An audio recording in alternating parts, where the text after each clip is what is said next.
जय माता दी। आइए सुनते हैं ग्यारस माता की यह कथा। एक बार एक राज्य में एक राजा रहा करता था। राजा बहुत ही बुद्धिमान और बलशाली था। राजा सदैव अपनी प्रजा का बहुत अच्छे से ध्यान रखता था। प्रजा भी अपने राजा को बहुत पसंद करती थी। राजा की दो बेटियां थी। राजा अपनी दोनों बेटियों से बहुत प्रेम करता था। राजा की छोटी बेटी देखने में बहुत सुंदर और आकर्षक थी और राजा की बड़ी बेटी छोटी बेटी के मुकाबले थोड़ा कम सुंदर थी। राजा की छोटी बेटी ग्यारस माता की पूजा किया करती थी और सभी लोग राजा की छोटी बेटी से बहुत प्रेम करते थे और बहुत प्रशंसा किया करते थे। राजा भी अपनी छोटी बेटी को बड़ी बेटी से अधिक प्रेम करता था, जिस कारण राजा की बड़ी बेटी को अपनी छोटी बहन से बहुत नफरत होने लगी। राजा की दोनों बेटियां जब बड़ी हो गई तब एक पड़ोस राज्य में रहने वाला राजकुमार राजा की बड़ी बेटी के लिए रिश्ता लेकर आया। लेकिन जैसे ही उस राजकुमार की नज़र राजा की छोटी बेटी पर पड़ी तो वह राजकुमार राजा की छोटी बेटी पर आकर्षण हो गया और उससे पहली नजर में प्रेम कर बैठा। उस राजकुमार ने राजा की बड़ी बेटी के साथ विवाह करने से मना कर दिया और उसने राजा से कहा कि मैं आपकी छोटी बेटी से विवाह करना चाहता हूँ। जिसके बाद राजा की बड़ी बेटी यह देखकर अपनी छोटी बहन से बहुत क्रोधित हो गई और राजा की बड़ी बेटी ने अपनी छोटी बहन को अपना सबसे बड़ा दुश्मन मान लिया। राजा की बड़ी बेटी ने अपनी छोटी बहन से बदला लेने का निर्णय लिया, जिसके लिए उसने अपनी छोटी बहन को जान से मारने का प्लान बनाया।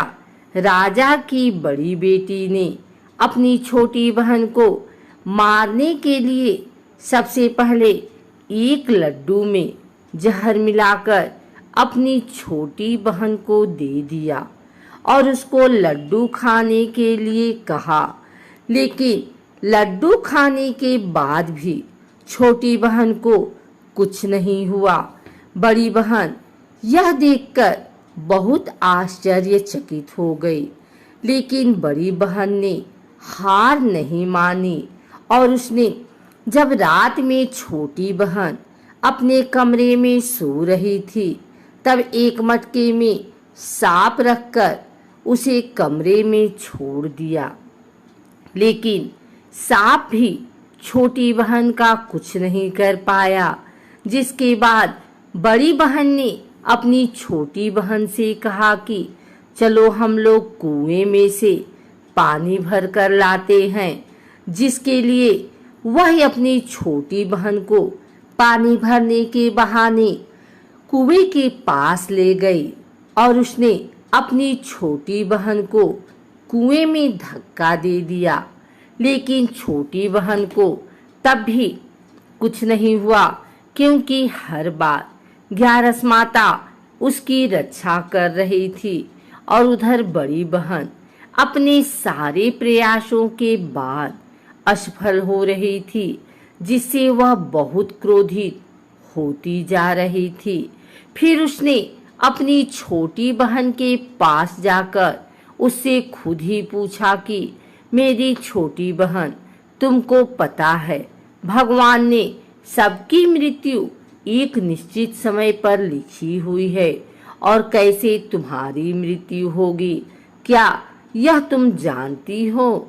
तब छोटी बहन ने अपनी बड़ी बहन को बताया कि हाँ, मैं तो जानती हूँ मेरी मृत्यु कैसे होगी। छोटी बहन से यह सुनकर बड़ी बहन मन ही मन बहुत प्रसन्न होने लगी और उसने अपनी छोटी बहन से कहा कि तो मुझे अपनी मृत्यु का राज बताओ। छोटी बहन ने अपनी बड़ी बहन से कहा कि मेरी मृत्यु तो एक तोते में है, जो तोते के गले में एक हार है, उससे मेरी मृत्यु होगी।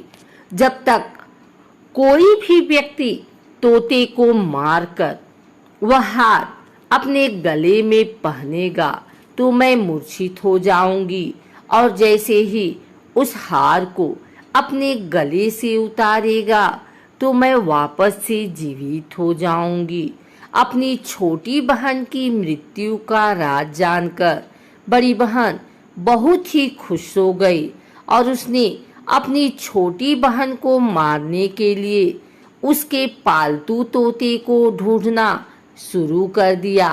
और छोटी बहन को इस बात का आभास हो गया था कि कोई उसकी जान लेना चाहता है, जिसके लिए वह अपने पिताजी के पास गई और उसने अपने पिताजी से कहा कि पिताजी, मेरी मृत्यु के बाद आप मुझे जलाइएगा मत, बल्कि आप मुझे अपनी पुरानी वाली हवेली में एक पलंग में लिटाकर छोड़ दीजिएगा।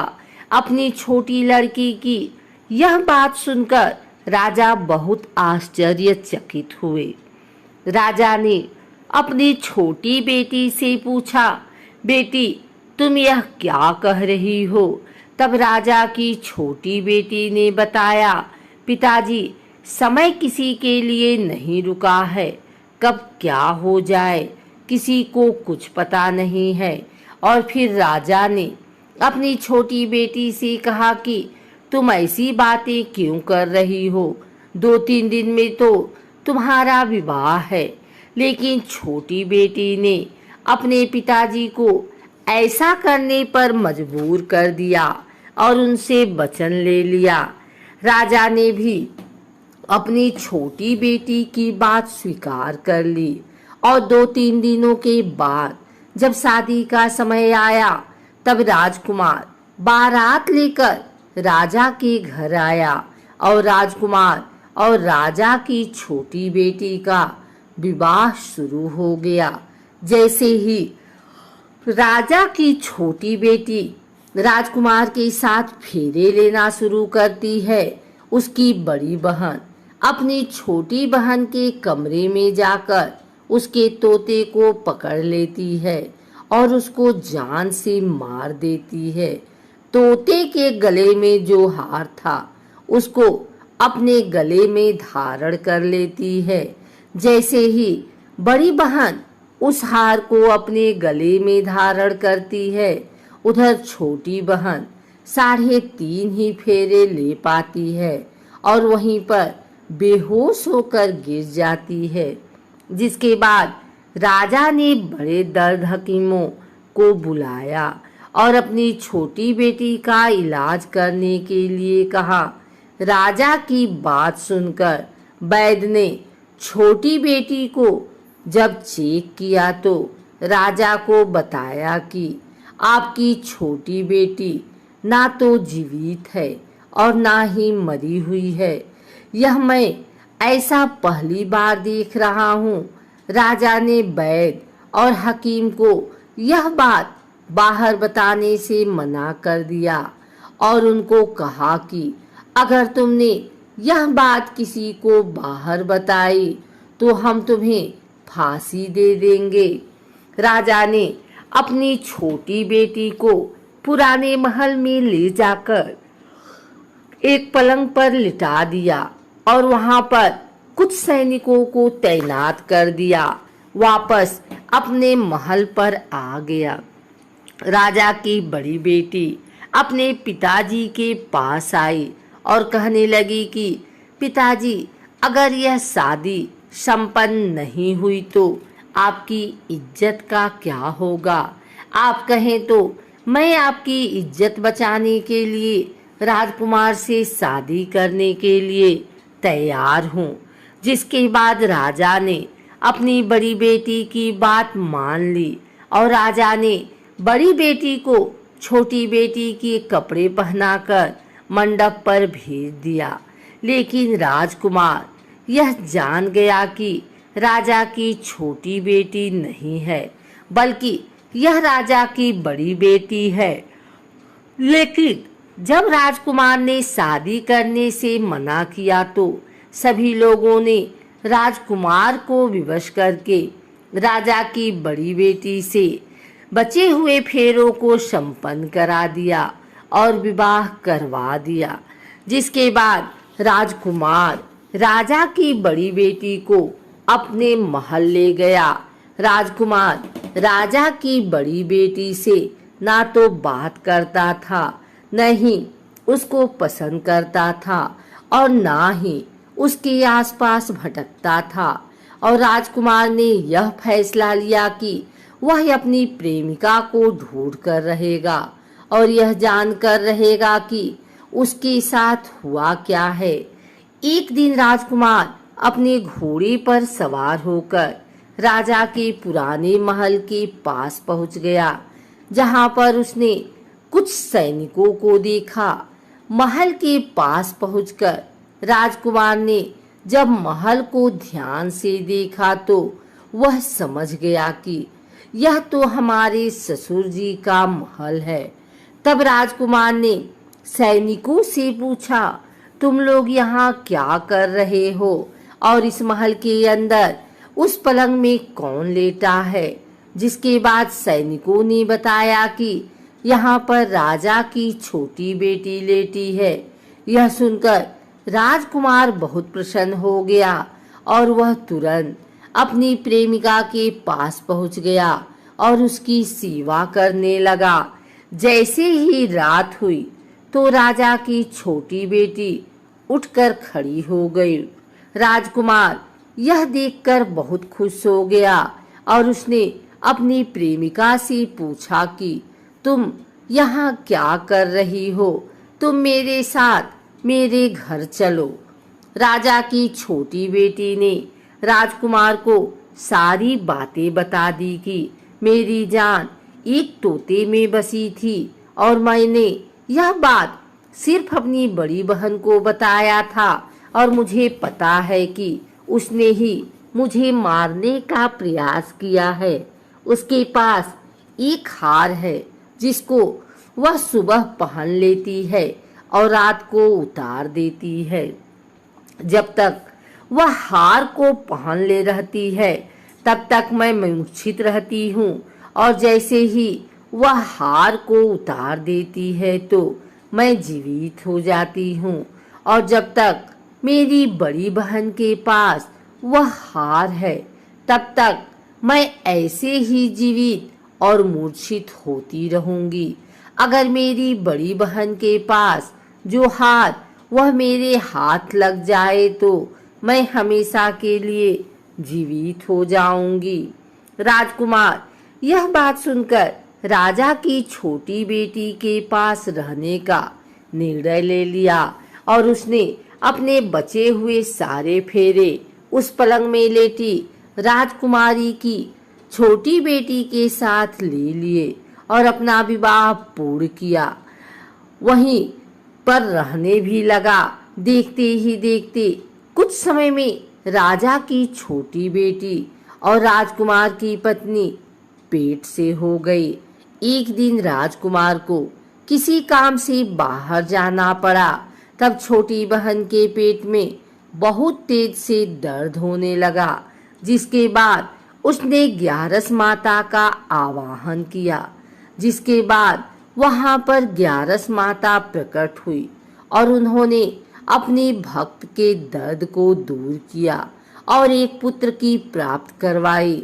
और वहीं पर अचानक से राजकुमार भी आ गया।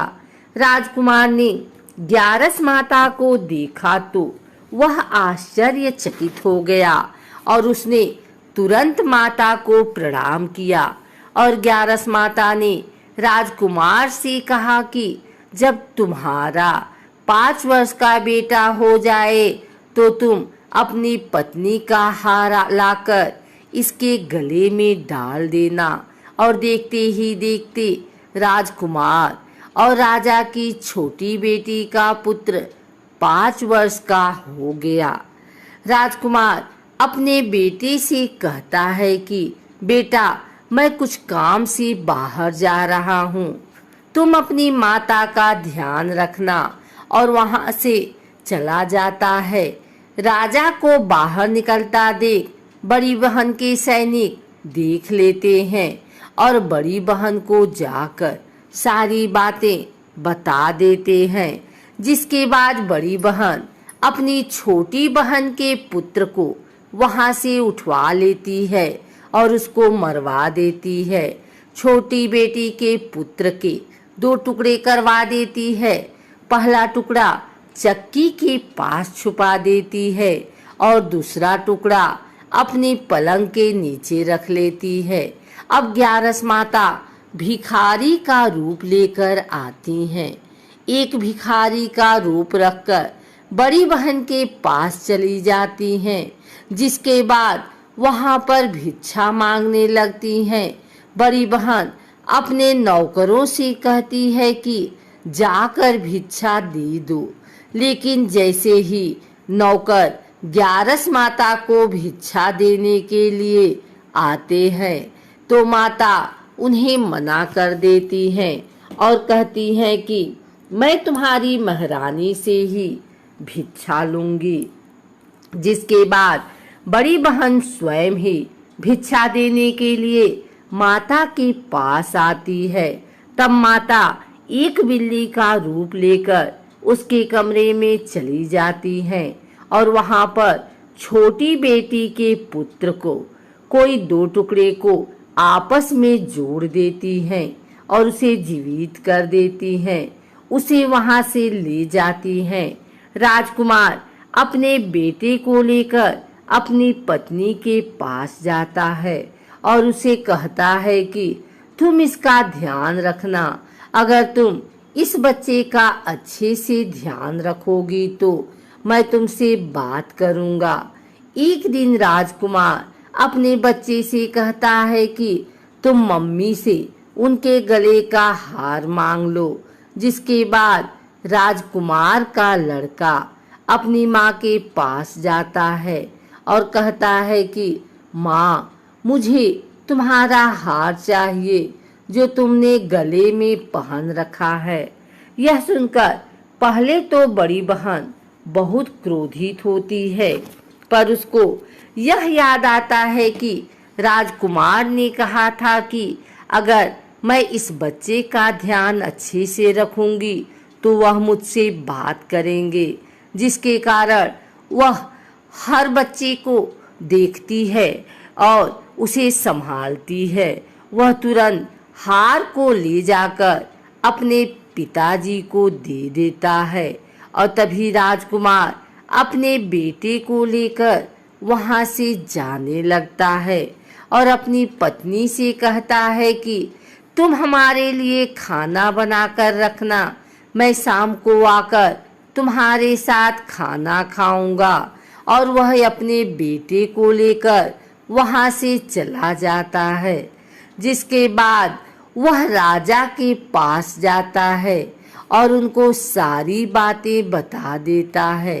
राजा अपनी बड़ी बेटी की यह करतूत सुनकर बहुत क्रोधित होते हैं और अपनी परवरिश पर ही दोष देने लगते हैं और राजकुमार को अपनी छोटी बेटी के साथ रहने के लिए आदेश देते हैं।